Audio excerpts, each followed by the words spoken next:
Okay, magandang tanghali na naman.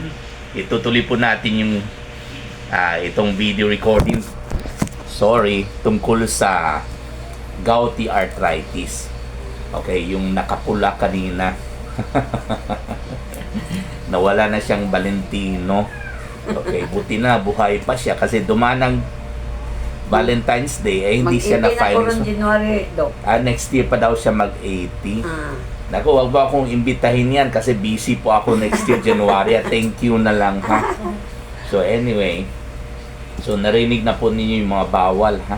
Nag-try na po kayo ng gamot bukod sa yung anong nilagay ninyo, yung Tuba-tuba. tuba-tuba. Lang, tuba-tuba lang Mainit ba yung pudan. sa umpisa or malamig kaagad? Init. Init.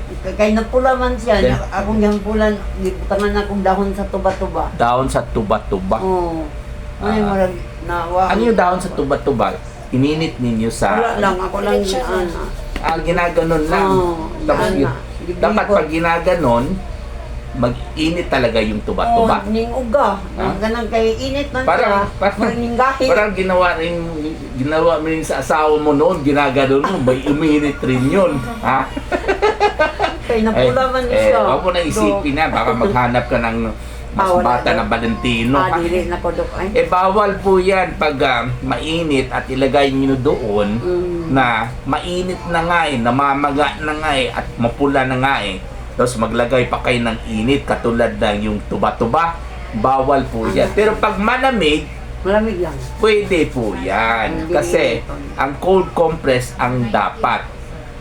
Kasi dahil sa cold compress, hindi po maglaki yung mga ugat, yung mga blood vessels. Sa warm compress, lalaki yung mga blood vessels.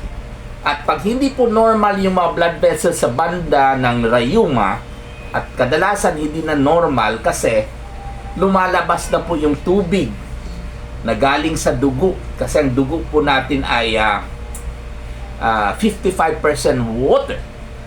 Dahil po sa rheuma or arthritis or inflammation, hindi na po normal yung blood vessels na nagdadala ng dugo dyan. Kaya po lumalabas yung tubig na component ng blood. Okay, yun po ang dahilan kung bakit namamaga. Kasi lumalabas na nga ang water component ng dugo. At kung maglagay pa kayo ng init, warm compress, hot compress, may init na tuba-tuba, lalong maglaki yung mga ugat, lalong maglabas yung tubig na component ng dugo, lalong mamamaga po yan. Alam ko po, nasa Google po yan, pag namamaga daw, maglagay daw ng warm compress, no? Sorry to say, mukhang mali po yan. Pag meron tayong inflammation, okay, dahil sa infection, dahil sa rheuma, dahil sa cancer, dahil sa trauma, or aksidente, or nabunog, or natamaan, at namamaga, bawal ang warm compress or hot compress. Dapat cold compress. Face towel soak in very cold water, ipatong dyan, or yung ice bag mismo, ipatong dyan. Okay? So, nag-try na po kayo ng gamot. Anong na-try niyang gamot? Nakalimot mo ko ko nagkuan mo pag gihatag lang sa butika ba. Nakalimot. Ihatag sa butigan. Pag nakalimutan daw niya kung anong pangalan sa gamot. Kasi nga, hindi sila nagkonsulta, wala silang reseta, at naghingi lang kayo sa Para sa hubag sa tungo. Nangayo daw siya sa butika. Naghingi. Okay? Anong butika po? Doon lang sa Malapit sa doon inyo. lang sa Doon lang daw sila, malapit sa kanila. Anyway, ilang klaseng gamot po yun? Isa lang. Isa lang. How many Isa lang. times a day? Katulo lang. Natulos. Yung bilog, syempre, Yung- no? Yung yellow ang Katong color. White, tunggagmay. Naman. So, maaaring diclofenac sodium po yan. Okay, or boren siguro yan. Maganda naman po yan. 3 times a day siya Pero nag-inom. mo naman, Excuse me. 3 times po siya nag-inom. Anong advice ng taga-butika? 3 times? 3 times a day. Three Pwede times. daw sa one day. Katulo siyang mag-inom. Pero Dapat after meals po yan, Oo, ha? After after breakfast, meals. after lunch, after dinner. Pero ang ininom niya, Pero Kaisa lang Once a siya day lang. nag-inom. Kaisa lang daw, once One day lang. lang. Kaya walang effect po yan. Meron pa pong Okay. gamot sa bahay or dinala po ninyo gamot, hindi. Wala na. Ilan po nabili ninyo? Tulo lang jud for Tatlo one lang. day lang kay Ah? basig dili pud makaya siya. Binigyan ka ng 100, siguro binulsa mo yung sobra, no? Para malaki sumaw na bulsa itong apo niya siguro ba, no? Basig dili mao to nga tambal ba to gi-stop sana mo tos. Pero sinabi ng taga-butika para daw sa rayuma or sakit sa tuhod. Pero ang gusto ko sa kumanak, Dok, na panihon, di ko di sa iyo. Eh, syempre, kung saan ang gwapo, ang gusto daw ng mga anak niya, Oo, itong nasa napapunta daw abroad. dito. Okay. Yung nasa abroad daw. Oh, Syempre, gipalitan lang ko atong adlaw nga mana ko mainom niya. Ayun. Karon adlaw, panihon gyud daw ko nila. kailangan talaga kasi mahilig sa gwapo ito eh. Pero, Suki mga Dok. suki. Wa man gyud kailaing doktor. okay, wala na daw silang ibang doktor. Oh, bisan Ayun. kinsa sa mong pamilya.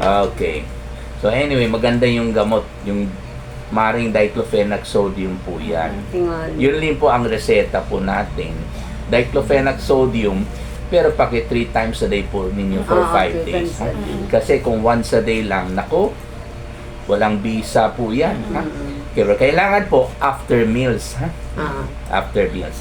At saka dagdagan po natin ng celecoxib. Although pareho silang anti-inflammatory, pero kino-combine ko sila.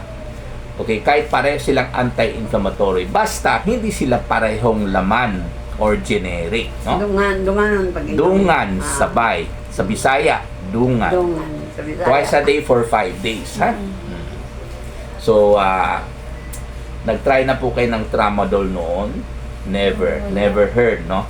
So, ito na lang muna, 3 times a day, after breakfast, after lunch, after dinner, ha? Ito po twice a day, breakfast at saka dinner, ha? Okay. At saka sinabi ko na po, ipatuloy sana ang cold compress or umpisahan na pala ninyo kasi hindi pa kayo nag-umpisa ng cold compress, no? Yung tuba-tuba na mainit, no? Bawal yan. Cold compress, walang tigil po yan, non-stop, only po yan. Ha? Pagising kayo, patungan ninyo ng cold compress, ha? Okay, tapos huwag ninyo ipahilot kasi bawal po yan. Lalong mamamaga po yan. At saka huwag po ninyo ibaluktot yung tuhod, ha? Ibaluktot or Yan. Straight lang. itulid. Ewan ko lang kung ano yung Bisaya sa tulid. Basta ituwid. Ha? Bawal po yan. Kailangan naka 90 degrees ang tuhod or abante ng konti. 90 or 135 degrees. Pag nasa kama naman po at nakahiga po kayo, mas mabuti yung maglagay ka ng unan. Kung tuhod ito yung pinakadulo ng Sa ilalim. paa, Unan. sa ilalim ng tuhod yung unan. Ha? Medyo konting baluktot. Pwede po yan. Ha? At saka iwas ng magtayo ng matagal. Maglakad ng malayo kasi talagang lalong masisira yung tuhod. Sa ngayon po ay namamaga po yan dahil po sa kinain niyo ng baboy. Ha? Okay, kaya iwas po natin gamitin yung tuhod. At kung pwede, walk with a cane. Ha? Kasi pag apak, syempre, yung tuhod ninyo, huwag ninyo ibagsak doon mismo yung kabigatan ninyo. No? Tulungan ninyo ng tuhod ninyo sa paghawak ng cane or ewan ko lang, baston ba yung sa Tagalog or sungkod sa Bisaya. Okay, ha? At saka pag maglakad kayo, huwag kayong magtagal sa yung affected knee. Sa right kasi siya eh. So pag apak kayo sa right, huwag kayong magtagal dito, abante kagad yung left, ha? Ganun yan. Yung right ang apektado, pero abante kagad ang left. Left. Ayan. Yung kabigatan po ninyo ay hindi po pwede doon po ibagsak yung sa kanan ng tuhod po ninyo, ha?